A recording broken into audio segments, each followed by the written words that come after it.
Hola, ¿cómo están? Muy buenas tardes. Yo soy la doctora Leti Asensio. Bienvenidos a Metamorfosis, Vida y Muerte. Qué gusto que nos acompañen en esta tarde y que podamos pues seguir compartiendo con ustedes un momentito de su tiempo y hablando de temas interesantes que nos pueden nutrir nuestra propia vida, nuestra propia existencia.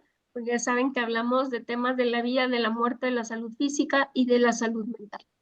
Y bueno, recuerden por favor que nos pueden encontrar en todas las redes sociales. Estamos en Facebook como Metamorfosis Vida y Muerte y como Leti Asensio, en Instagram como Asensio LE, en Twitter o X como Leti Asensio y también nos encuentran en TikTok para que nos busquen por ahí como Leti Asensio 71. Y además recordarles que esta entrevista en este momento también se está transmitiendo en nuestro canal de YouTube de Metamorfosis, Vida y Muerte. También quiero recordarles un poquito acerca de los podcasts. Recuerden que todos nuestros programas, prácticamente al concluir las entrevistas, los pueden ustedes ya descargar por nuestras plataformas de nuestra estación de radio a través de promoestereo.com, donde la estrella eres tú. Y bueno, vamos a dar inicio al programa del día de hoy. Fíjense que es un tema un poco difícil, sin embargo es una realidad que estamos viviendo en nuestro país en este momento y tiene que ver pues con algunas cuestiones que el gremio femenino en particular está viviendo y esto es pues cuestiones importantes de seguridad personal. Y bueno, quiero presentarles a mi invitada del día de hoy, que me da muchísimo gusto reencontrar, me da muchísimo gusto que haya aceptado la entrevista y sobre todo, pues que nos permita hablar de algo que está muy dentro de ella y que nos va a compartir una gran historia de la cual podemos aprender muchísimo y sobre todo porque también, fíjense que esto es parte a veces de hacer un poco de gratitud y de trascendencia de las personas que ya no están con nosotros, pero que de forma física solamente, porque de otra manera sí lo están. Y hacer un poco de remembranza de su existencia en nuestra vida también es seguirlas teniendo presentes. Pero ya les vamos a contar ahorita de qué se trata. Quiero presentarles a mi invitada del día de hoy. Ella es Jaranit Ruedas. Ella nació en Jalisco. Ella es licenciada en psicología, egresada de la Universidad del Valle de México, con 8 años de experiencia en reclutamiento y selección de personal. Sin embargo, desde que iba ella ya al kinder, ¿no? Nos contaba que le gustaba inventar poemas para su mamá, o sea, le gusta escribir, aunque es psicóloga, y que pues eso finalmente la llevó ahora a ser escritora. El año pasado, después de 9 años del feminicidio de su hermana, sintió la necesidad justamente de contar su historia para poder seguirla recordando, como les mencionaba, pero también pues para aprender y reconocer varias cosas que a veces no damos mucha atención y que es muy importante en estos tiempos de seguridad para las mujeres. Y esta historia la tituló La última vez que la vi con vida. Jaranit, bienvenida al programa Metamorfosis. Un gusto verte de forma virtual, aunque sea, pero siempre es un placer poder reencontrarme contigo después de mucho tiempo. Bienvenida. Muchas gracias, muchas gracias. Jaranit, ¿qué te parece si empezamos un poquito ahorita leía un poco el título del libro que acabas de terminar de escribir y que estás publicando de manera, pues, importante, la última vez que te vi con vida? ¿Nos quieres platicar un poco cómo es esta historia? ¿Qué es lo que plasmas en este libro que tú escribes y que dedicas a tu hermana? Platícanos un poco. Sí, claro, pues mira, la verdad es que el feminicidio de mi hermana tiene prácticamente 10 años. Su aniversario de muerte fue el 2 de enero del 2014. Entonces, justamente se acaban de cumplir 10 años. Yo creo que cuando pasó eso, como cualquier persona, al procesar un evento tan fuerte, yo creo que mi primer mecanismo de defensa fue la negación, fue como, no, no pasó nada. De hecho, para mí, durante los primeros días y los primeros meses, yo pensaba que cuando iba a llegar a la casa, le iba a encontrar ahí. eh, no sé, pensaba que quizás habíamos cremado a alguien más y como que ese sentimiento lo traje mucho tiempo hasta que tuve que aceptar que pues había pasado. Posterior a eso, algo que yo como que evadía, lo que ese sentimiento, empecé a comer muchísimo y pues bueno, fue todo un proceso de sanación que la verdad tardó bastante tiempo. Y yo creo que algo que a mí me ayudó a procesarlo fue que yo estaba en el último año de la carrera de psicología. Entonces, muchos de los ejercicios que como estudiante pues aprendíamos y hacíamos, me ayudó a mí a sanar. Lloré demasiado en la facultad, pude sanar rápidamente y superar ese luto, ese duelo, digamos, de una manera rápida. Yo siento que pues prácticamente al año no es que todo lo dejes atrás, pero yo ya me sentía como bien estable y ese sentimiento me duró muchos años. El año pasado, por cuestiones personales, empecé a viajar mucho en carretera y pues en la carretera de pronto se pierde la señal, no hay redes sociales, no hay nada que hacer. Eh, y al ir sentada con mi celular, empecé a, en manera de diario, empecé como a escribir todo lo que había vivido, todo lo que había pasado con mi hermana. Empecé a sentir esa necesidad como de desahogarme. En un inicio creo que era más que nada un diario, o sea, realmente no tenía tanta la intención de publicarlo. Cuando lo terminé de escribir, lo primero que hice fue hablar con mi mamá, porque pues al final es un tema muy delicado y si para mí fue difícil perder una hermana, no imagino lo que fue para mi mamá perder una hija. Entonces hablé con mi mamá, le expliqué lo que había escrito, le dije que pues tenía la inquietud de si ella me lo permitía, publicarlo. Y ella me dijo que sí, que le parecía bien, que era justamente una manera como de hacer, por así decirlo, que su muerte no fuera en vano, que ayudara a otras chicas a que leyeran lo que ella vivió, lo que ella pasó y quizás pudieran detectar señales de manera temprana y oportuna y poder salir de su relación con violencia. Entonces le pareció a ella como un buen homenaje, me dio permiso de publicarlo y pues bueno, la verdad sí tenía mucho miedo en un inicio, sobre todo yo creo que era esa parte como ya habían pasado casi 10 años. Había mucha gente que recién conocía, que pues sabía que tenía una hermana, pero pensaban que había fallecido de alguna enfermedad o algo así. Entonces era como exponerle a todos mis conocidos y exponerle a toda la gente que lo lea como la historia de mi hermana y esa parte me causaba un poco de miedo y de incertidumbre, pero a la vez dije, ya trabajé mucho en esto, ya llevo varios meses escribiendo, ya corregí todas las faltas de ortografía y ya como que dije, ya es el último paso, o sea, simplemente es publicarlo con la intención de que le llegara a la persona que lo necesitara leer. Eso, a veces justamente eso es lo importante para mí, justo que las muertes tan, a lo mejor tan difíciles como es el feminicidio en este momento, no pase desapercibido, ¿no? Siempre nos percatamos probablemente de que pudimos haber identificado algunas de estas señales, como bien lo dices, que nadie estamos exentos de que nos suceda y que no debemos minimizar las cosas. A veces seguimos teniendo, pues no sé si llamarle estigma, pero mucha reserva con respecto a qué sí es violencia, a qué no lo es y cómo reconocerla y qué nos hace realmente estar en una situación tan vulnerable de personas que al final pues no se tientan el corazón para poder terminar con la vida de una persona y en particular de una mujer, ¿no? Pero esto es parte también y fíjate qué coincidencia, prácticamente a los 10 años de esta historia de tu hermana, de esta ausencia física, pero no de presencia, el poder tener como este recuerdo, ¿no? Esta forma de reconocer que sigue presente y que damosle un sentido ahora a su propia historia para ayudar a alguien más.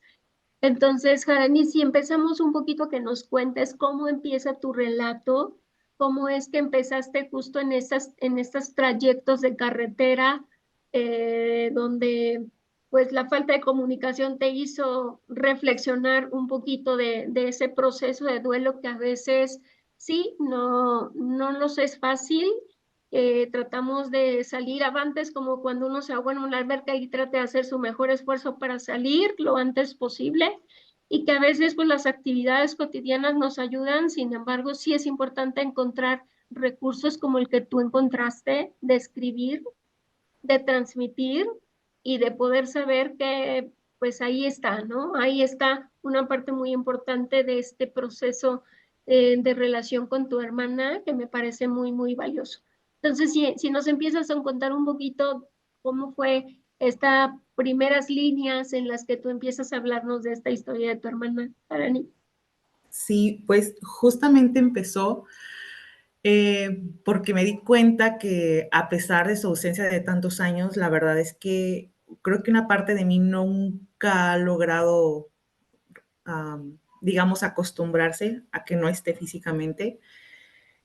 Yo me di cuenta justamente de que había en algún momento del año, no sé, alguna canción, alguna película, alguna comida, a veces me pasaba o me pasa algo que es como de, quisiera contarle a mi hermana.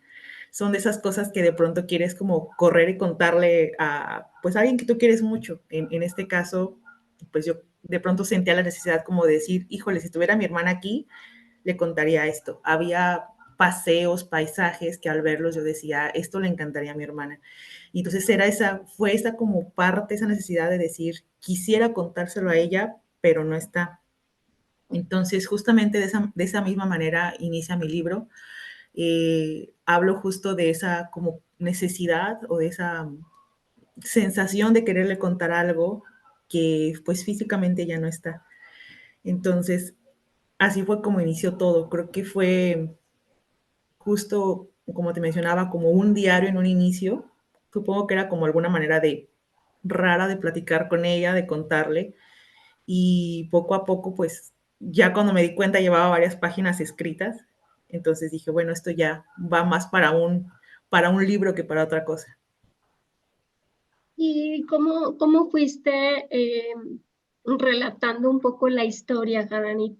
Cada vez que escribimos, a lo mejor vamos como plasmando nuestros pensamientos, pero cuando ya le damos formato, como tú decías, además de la ortografía, ya vamos ubicando que hay que darle cierto orden, cierta secuencia, ¿no? A los textos, y sobre todo, pues para que quien lo lea tengamos oportunidad de ir como llevándonos de la mano en esta lectura, ¿no? De repente, a veces en los relatos personales, a lo mejor quien lo escribe lo entiende perfecto, pero quienes lo leemos no siempre es tan clarito, y por eso es tan importante como este hilo, ¿no? Este hilo de la lectura que nos va llevando. ¿Cómo distribuiste como estos momentos? ¿Hiciste, no sé si por capítulos, por tiempos, o tú fuiste llevando a lo mejor una cronología específica? Cuéntanos un poquito de esto y cómo empieza realmente este momento de empezar a ubicar que fue la última vez que te vi. Si empezamos a darle contexto al nombre del título del libro, Haranit, ¿cuándo fue la última vez que tuviste a tu hermano? Pues mira, primeramente, cuando yo ya tomé la decisión de que iba a hacer un libro, la verdad es que me puse a estudiar muchísimo. Como en un inicio contaste cuando me presentaste, yo desde que era chiquita me encantaba crear cuentos, crear historias. A mi mamá le inventé, yo creo que decenas de poemas. Entonces, el escribir un libro era algo que yo tenía muchos años teniendo la inquietud. Sin embargo, nunca me había animado. Creo que siempre era como esa parte de y qué voy a contar y de qué voy a hablar. No es lo mismo escribir un poema para tu mamá a escribir todo un libro. Entonces, en el fondo realmente nunca me animaba, o sea, siempre como que lo dejaba en ese deseo de algún día escribiré un libro, pero esas cosas como que dices algún día y ahí se queda. Cuando ya tenía bastantes, digamos, páginas escritas, me puse a estudiar muchísimo eh, para poder darle forma tal cual del libro. Empecé a ver horas y horas y horas de videos tutoriales en YouTube. Me puse a investigar. No me inscribí como formalmente a un curso, pero yo creo que mi historial todo el día desde que me levantaba hasta prácticamente en la noche, en vez de estar escuchando música o ver películas, me puse a estudiar muchísimo. Entonces eso me fue ayudando mucho. La cronología inicia con el último año de vida de mi hermana, justamente inicia en enero 2013. Yo en aquel momento vivía sola en el Estado de México, estaba pues en el penúltimo año de la universidad y mi hermana llega a vivir conmigo. Eh, en aquel momento ella y yo no teníamos como una relación muy cercana, habíamos tenido muchos problemas familiares y la verdad es que ella se había quedado con mi papá y yo con mi mamá después del divorcio de ellos. Cuando llega a vivir mi hermana conmigo fue toda esta parte de vamos a empezar otra vez desde cero, a volver a acostumbrarnos a estar juntas, a volver a llevarnos bien y justamente de esa parte hablo en el libro, o sea, cómo fue toda esta cuestión desde que ella llegó a mi casa, empezamos a convivir, empezamos otra vez a llevarnos bien, a acoplarnos a vivir juntas, a acostumbrarnos a estar todo el tiempo las dos juntas y hasta que ya habíamos logrado por fin esa armonía.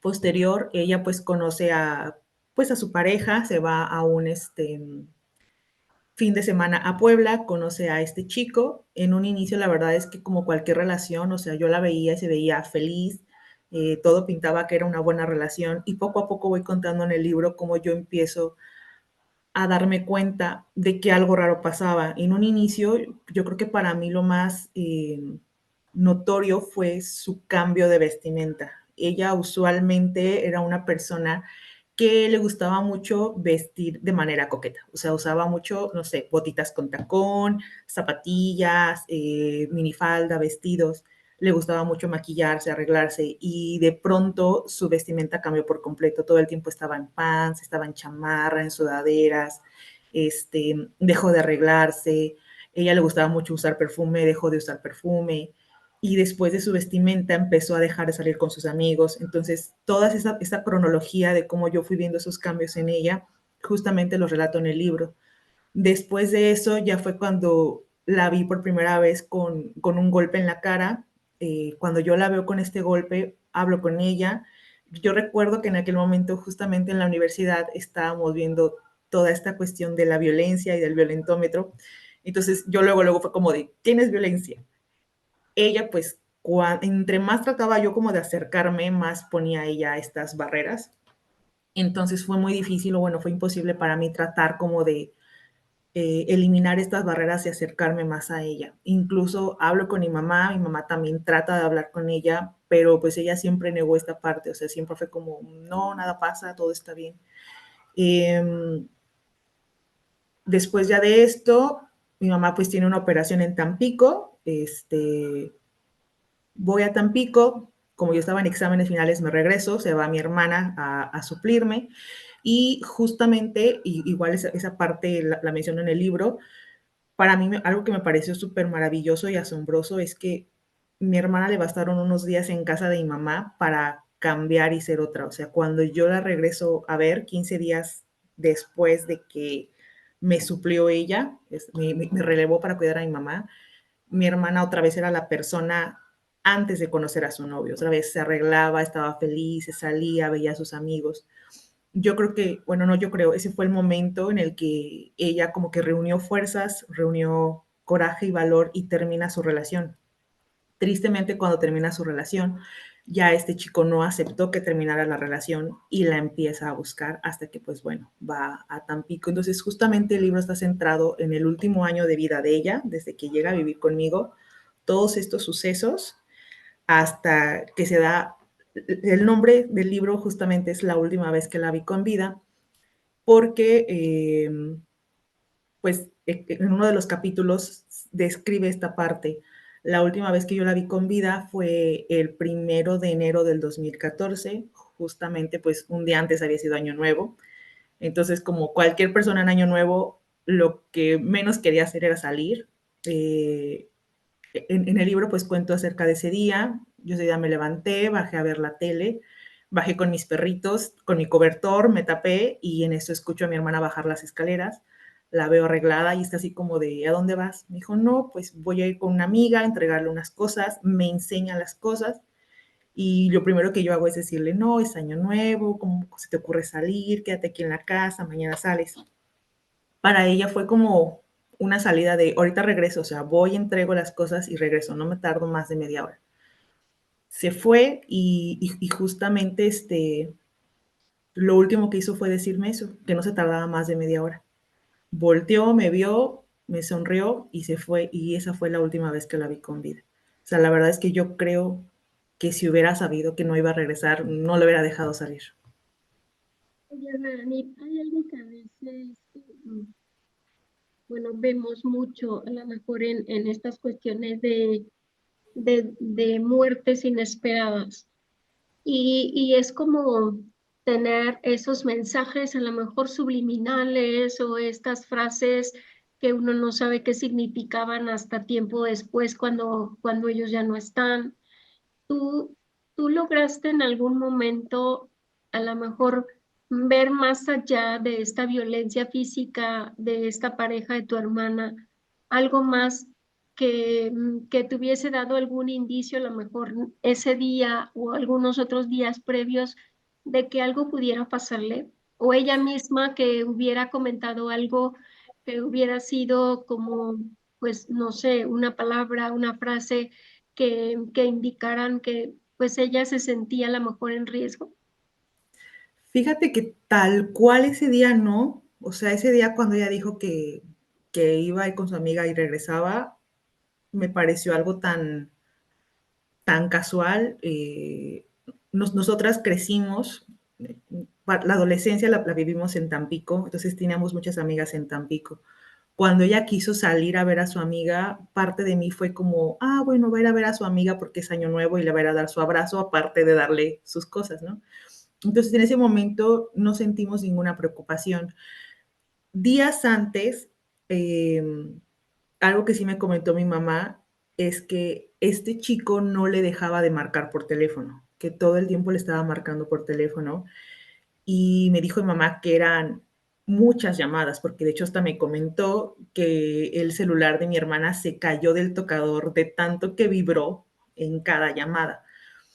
Entonces, cuando mi mamá me dijo eso, le dije, ¿y tú qué le dijiste? Y mi mamá me dijo, no, pues yo hablé con tu hermana, le pregunté si todo estaba bien con este chico porque la estaba marcando mucho, ya le estaba, para nosotras eso ya era como un acoso, ¿no? O sea, ya era de 15 llamadas al día, 20.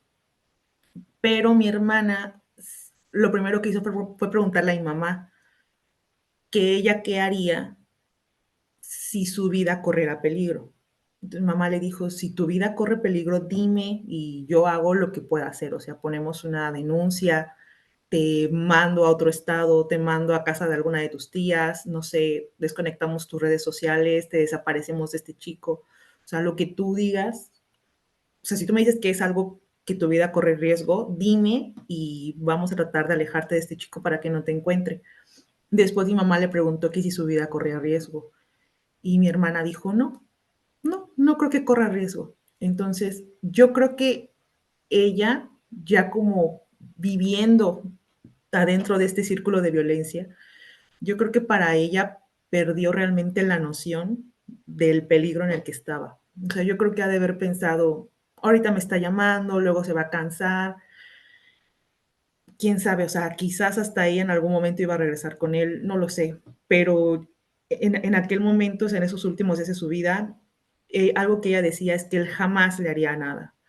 Para mí, el momento en el que yo puedo decir que fue como, en el que yo me di cuenta de que todo estaba súper mal, fue desde que yo vi que se dejó de arreglar. O sea, esa cosa tan pequeña, tan insignificante, para mí fue mucho, porque mi hermana desde que teníamos como 10, 11 años fue una niña que le decía a mi mamá, es que me gustan las minifaldas, me gustan las faldas. Entonces, toda la vida ella se vestía ya como de cierta manera, era como su sello personal. Y de pronto cuando empezó a andar con este chico, 3, 4 meses después, se la pasaba todo el tiempo en pants, sin arreglarse, sin maquillarse, sin usar perfume. Había veces que luego tardaba 2, 3 días sin bañarse. Entonces, ese tipo de cosas, para mí fue lo primero lo que yo dije, ok, ¿qué está pasando contigo? ¿Por qué estás cambiando tan drásticamente desde que andas con esta persona? Y yo soy de la idea que si andas con alguien es porque te va a ayudar a dar lo mejor de ti, todavía a mejorar. A mí me parecía que en vez de estar mejorando con este chico, estaba como no sé, retrocediendo, o sea, estaba cambiando muchísimo, pero para mal, o sea, se estaba volviendo introvertida, cohibida, tímida, penosa, que no es que tenga nada de malo esas cualidades, pero simplemente en ella no era normal y eran cambios como muy drásticos. Dejó de salir, entonces para mí todo eso fue como las señales de alerta, pero ella nunca me permitió acercarme más de allá. Y pues realmente, como te digo, yo creo que el único alarmante que vimos antes, días antes de que pues este chico la matara, fue que le marcaba mucho, pero a la vez mi mamá, cuando le preguntó si debíamos de intervenir, su respuesta fue, no, todo va a estar bien. Y yo creo que es muy importante, Jaranit, y aquí en Metamorfosis hemos tocado el tema justamente de la violencia contra las mujeres. Y es toda esta normalización que tenemos de la violencia, ¿no?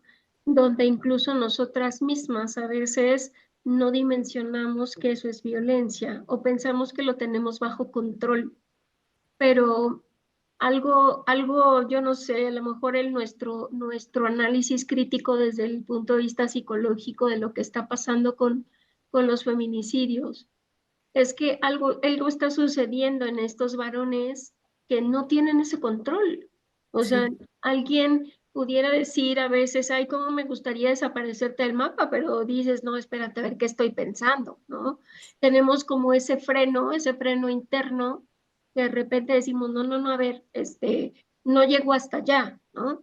Pero en estos tiempos, en esta forma de violencia tan evidente que estamos viviendo, contra las mujeres en particular, yo no exento a los varones, pero es mucho, a lo mejor mucho más evidenciable ahora, porque siempre ha existido esta violencia contra las mujeres, pero la manteníamos como más, como esto que nos cuentas en el libro y que fue la historia de tu hermana, ¿no? Como muy en silencio, como sí, muy en las cuatro paredes donde uno vive, donde no siempre tienes la oportunidad de poder compartirlo con alguien. Temes a lo mejor compartirlo con alguien porque es algo que da pena, porque a veces dices, ¿cómo caí en esto? No sé si lo que estoy viviendo realmente es violencia. ¿Y qué van a decir de mí? ¿No? Porque, fíjate, en algún momento platicaba yo con una invitada que pues es una profesional de un área de la salud y de repente decía, no me di cuenta cuando me empezaron a violentar y yo veo esto todos los días en mi práctica de hospital y veo a las mujeres golpeadas en un servicio de urgencias y yo caí en esto. sí. Entonces, creo que a veces con esto que nos estás compartiendo, seguimos reafirmando que pues algo sucede que no le damos realmente la dimensión y no es que tengamos que vivir en paranoia, pero es realmente poner atención a todos estos cambios, esto que tú viste, ¿no? Si vivimos con las personas en donde detectamos cambios bruscos de comportamiento, algo está pasando. Y Sí, es así es. importante tratar pues de buscar la mejor manera, ¿no? Todas estas cosas que pensamos, de repente tengo el control, la verdad es que es mejor decir exageré que tener pues alguna situación que se nos salga de control. Oye, Jaranit, y cuando estabas como haciendo toda esta relatoría, ¿qué emociones pasaban por ti? Porque esto no es fácil y porque yo te diría, escuchándote, me enoja, ¿no? El saber cómo alguien no es capaz de poner un freno y decir, a ver, estoy cometiendo un homicidio aquí, estoy matando a alguien. Y cómo nosotros a veces generamos tanto miedo también que nos paraliza, que no sabemos a quién acudir, a dónde, con qué persona y cómo quitarnos a veces todas esas telarañas que en lugar de ayudarnos nos limitan para pedir la ayuda necesaria, ¿no? Pero tú que la estás recordando de forma retrospectiva, ¿cómo la estás viviendo? ¿Cómo la viviste en ese momento? ¿Me escribes? La verdad es que, bueno, cuando empecé a escribir, terminaba llorando muchas veces. Creo que había ya hasta cosas que probablemente había, pues no creo que olvidado, pero las había como enterrado. Ya tenía muchos eventos, muchas situaciones que hasta cierto punto ya no las recordaba. O sea, era como, las quería tener ahí como si hubiera sido un sueño, un mal sueño, y parte de mí como que recordaba fragmentos. Cuando empiezo a escribir, cuando ya pasa ay, es un desahogo, un diario, una carta, a un libro en forma, empiezo a hacer como mucha introspectiva. De pronto había momentos que estaba escribiendo y era de, a ver, ¿qué pasó después de ese día? No recuerdo. Y entonces empezaba a hacer mucha memoria, me pausaba hasta que recordaba todo lo que había pasado. Eso para mí fue una experiencia bastante fuerte porque fue revivir muchos sentimientos. Eh, sí, varias veces terminé llorando y creo que justamente fue una de las razones por las que al final dije, sí, sí lo voy a publicar porque ya sufrí mucho para que sea en vano. Recordar, revivir todo eso más que recordar fue desagradable, pero cuando vi todo materializado como libro, cuando lo vi en libro fue cuando la sensación se volvió agradable. No por haber escrito de un tema tan feo, sino por verlo materializado. O sea, yo creo que fue como decir, todo mi sentir, todo mi sufrimiento, todo lo que lloré está aquí, hecho en un libro y esto le va a servir a alguien. Entonces creo que eso fue como que fue una experiencia bastante agridulce, más triste y agria que dulce, pero la verdad es que ahorita en ese momento me siento muy feliz de haberlo hecho. Varias personas que ya lo han leído, personas con las que tenía años sin haber hablado, que ya me dijeron que leyeron el libro, me dicen que les parece un excelente libro, que les ha ayudado mucho como a abrir los ojos, a ubicarlo, que incluso lo han regalado. Y entonces esa parte, cada que me llega un mensaje así es como una satisfacción, es como decir, bueno, todo valió la pena, o sea, fue, fue una decisión acertada. Y sí, cada vez que me dan un cumplido, un ya leí tu libro, tal página me sirvió, algo que me dicen muchísimo y que todavía hasta la fecha me cuesta mucho saber qué responder, es que por lo general cuando lo terminan de leer me dicen, terminé llorando cuando acabé de leer el libro. Y es como, no sé qué decirte, pero espero que ese llanto te sirva para prevenir, para ayudar a alguien, para evitar que pases lo que yo pasé.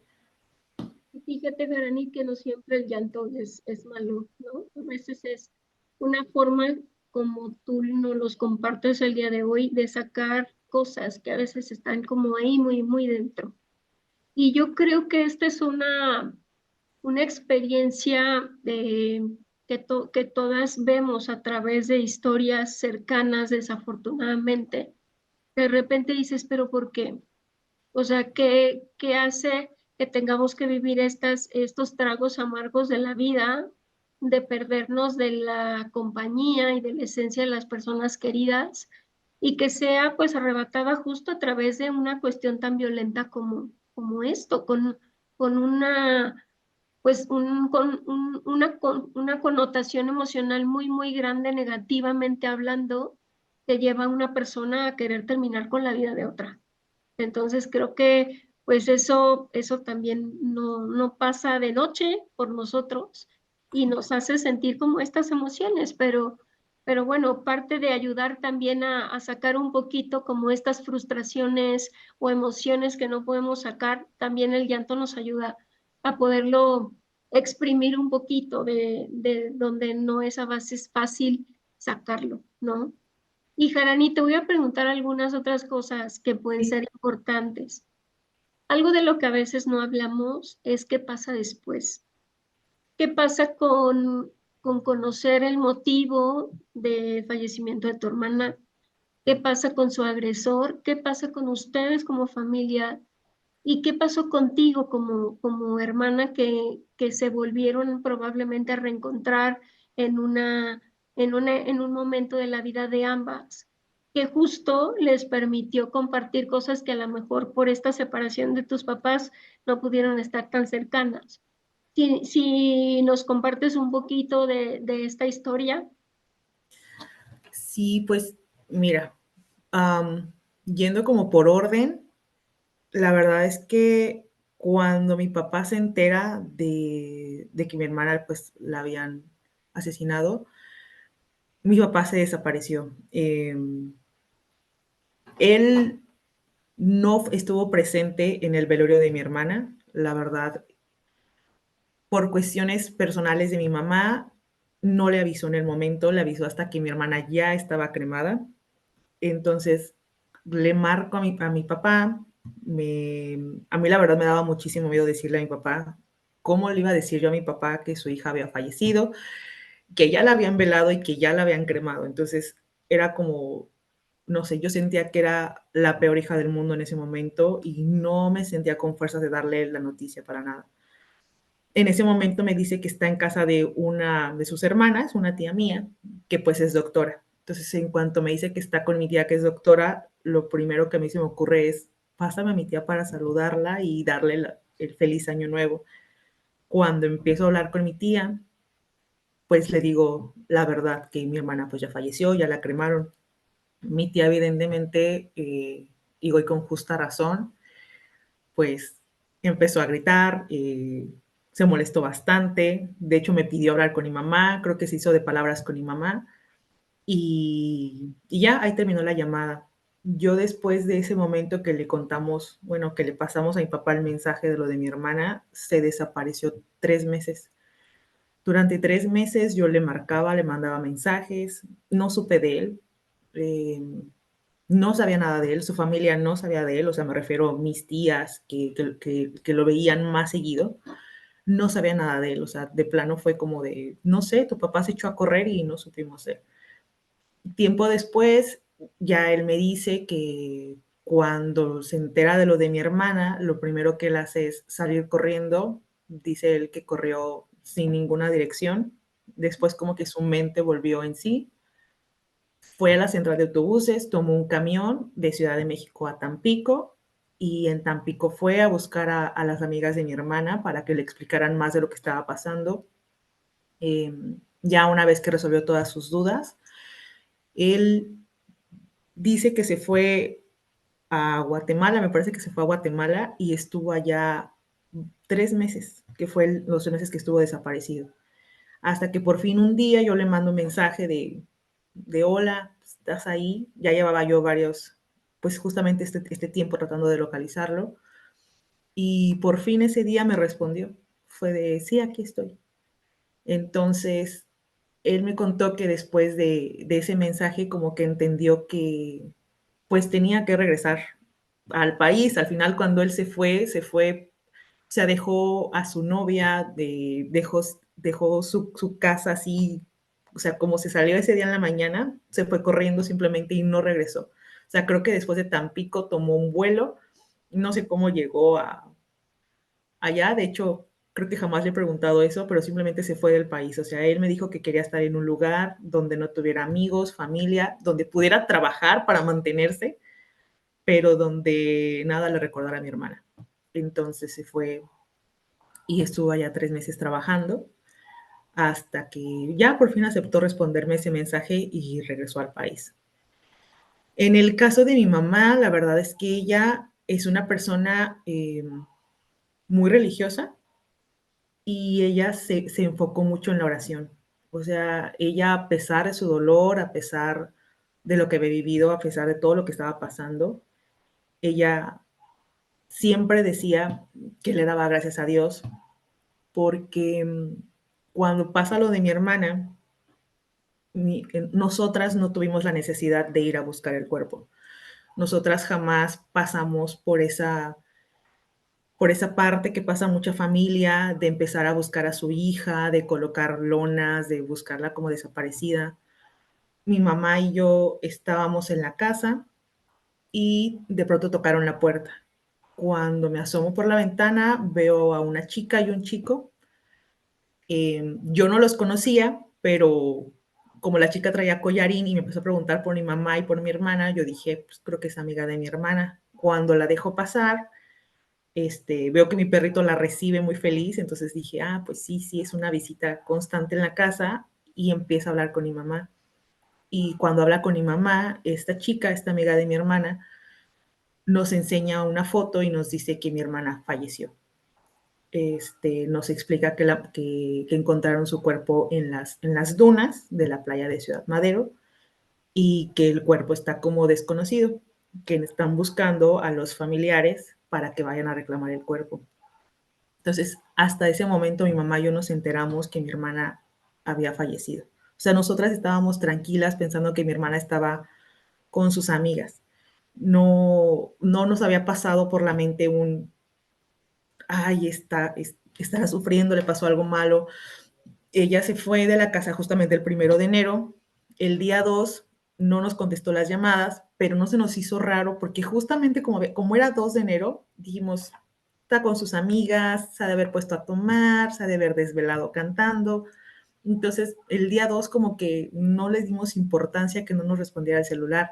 El día 3 de enero, ese día sí empezamos como a decir, ok, ¿por qué no nos responde el celular? Ya pasó la fiesta, ¿por qué no nos responde? Pero apenas empezaban nuestras inquietudes de por qué no nos responde el celular cuando llegan a la casa y nos dicen que mi hermana había fallecido. Entonces nosotras no vivimos nada de ese proceso que tristemente muchas personas viven.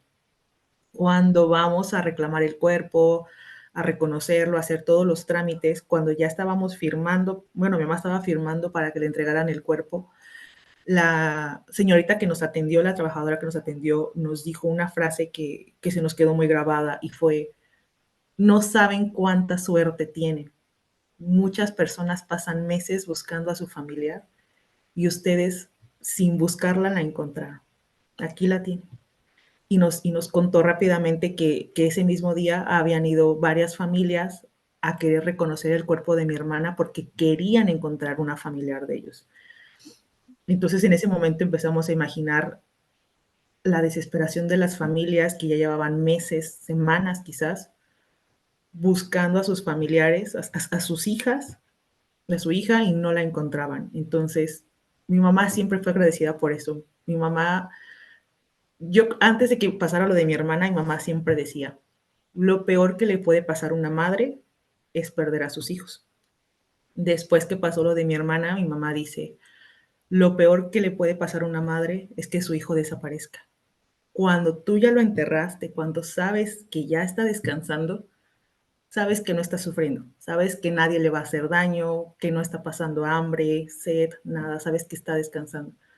Pero mientras tu familiar está desaparecido, es la agonía, es la muerte en vida. Entonces, a pesar de todo lo que pasó, mi mamá me decía, yo le doy gracias a Dios porque no sufrí, no la tuve que ir a buscar, no tuve que pasar por ese proceso de muchos familiares de estar buscando, de ir a la calle, de colocar carteles, de nada. O sea, simplemente llegaron y nos dijeron y en 1 o 2 días la estábamos velando. Entonces mi mamá siempre fue muy agradecida con Dios por eso y a ella específicamente esta religión, esta creencia, este agradecimiento fue lo que a ella la sacó adelante. O sea, ella, después de lo de mi hermana, decía que cuando se sentía triste, prendía su cirio, le rezaba a Dios, le agradecía porque a pesar de que se la llevó, se la entregó y la permitió no pasar por este sufrimiento. Entonces,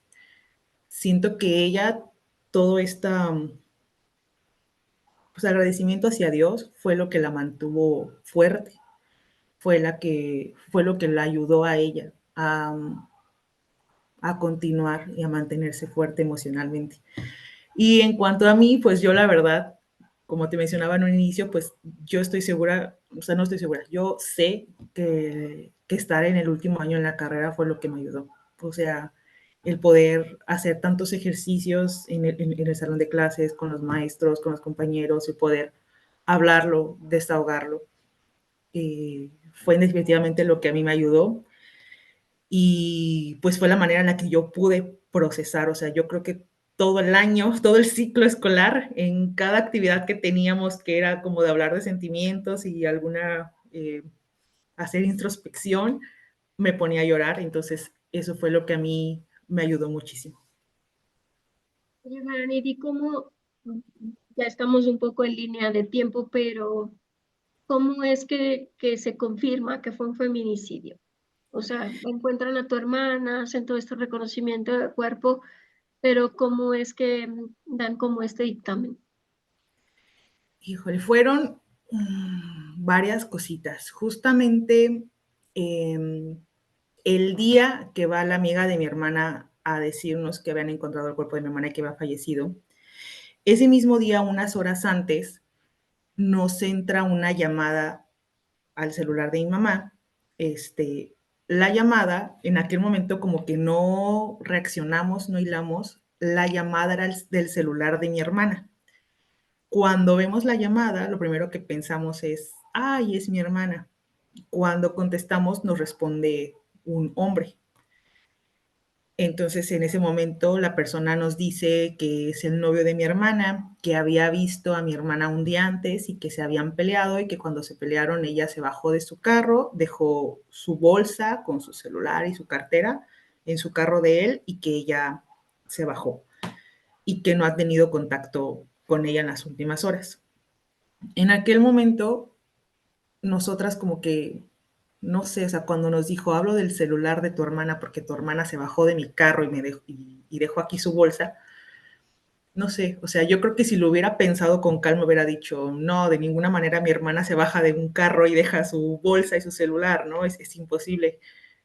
Pero en ese momento fue como, ok, no, pues no ha llegado a la casa, déjame ahorita a ver si me puedo comunicar con ella. Como te digo, apenas teníamos unas horitas que mi mamá y yo como que decíamos, ya está raro que no responda el celular, ya ayer se le pasa, pero ya hoy ya no. Entonces le dijimos, ¿sabes qué? Déjanos contactar a sus amigas porque sí, justamente está raro que no responda.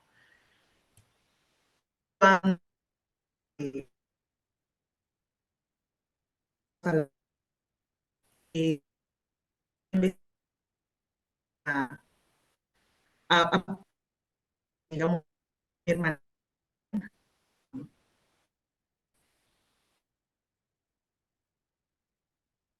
Parece que te perdimos un poquito en comunicación, Jaranit, pero justamente que nos platiques estos momentos es como muy, muy fuerte y muy importante. Ya nos Sí, regresó la comunicación nuevamente. disculpa. No, no, al contrario, nos platicabas un poquito del momento justo en que este varón les llama y les dice que tu hermana olvidó la bolsa y el celular y que ustedes ya empezaron más bien a contactar a sus amigas como para tratar de ver qué sucedía. Sí. Ahí fue donde nos quedamos un poquito. Sí. Entonces, en ese momento, cuando estábamos en la parte de contactar a sus amigas, es cuando llega esta chica, esta amiga de mi hermana, y pues nos dice que mi hermana pues falleció y la encontraron.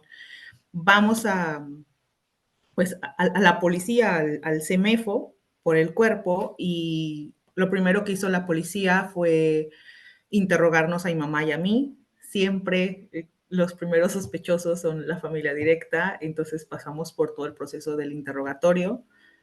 Eh, la investigación empieza a abarcar a más amigas de mi hermana, empiezan a acudir, se empieza toda la investigación y al momento de que nos están interrogando a mi mamá y a mí, nosotras le empezamos a contar que pues recibimos una llamada de mi hermana, del celular de mi hermana, pero era un chico.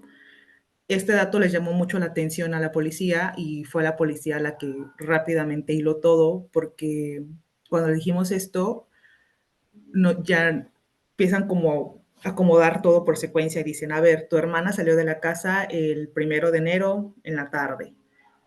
El 1 de enero en la tarde, ya por las investigaciones, tu hermana va a ver a su amiga no está, ella decide regresar caminando a la casa y en el trayecto este chico le marca, le dice que está en Tampico, que viajó hasta allá para verla, que vayan a platicar, y ella accede a salir con este chico, pues a cenar, o sea, se le hizo muy fácil decir, es mi ex, voy con él a cenar, ¿qué puede pasar?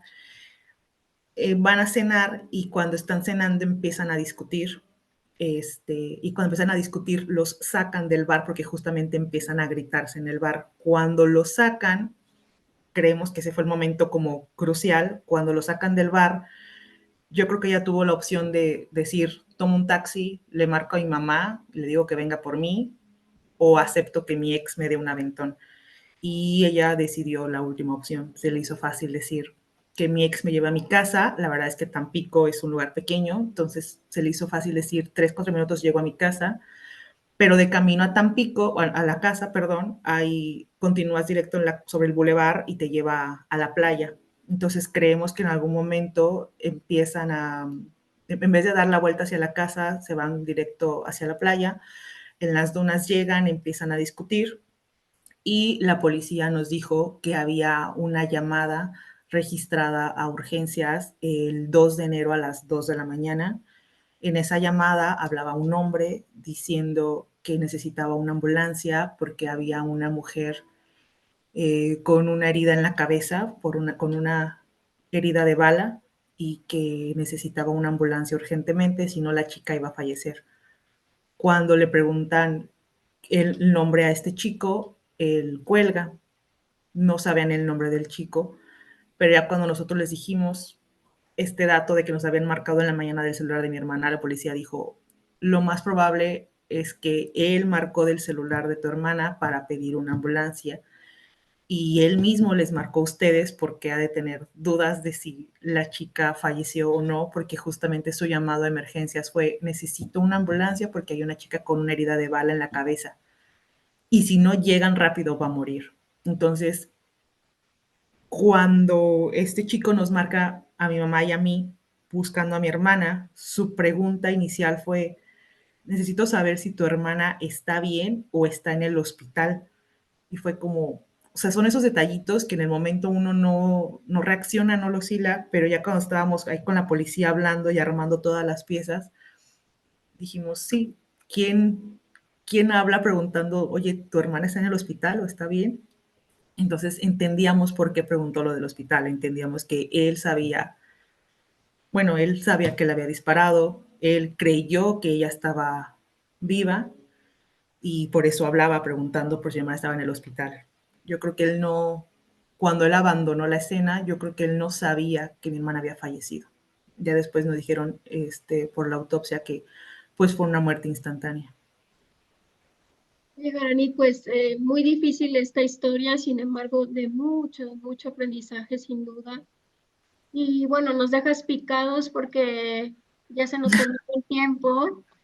Sin embargo, qué bueno que nos dejas picados para poder buscar tu libro y leerlo, Karanit.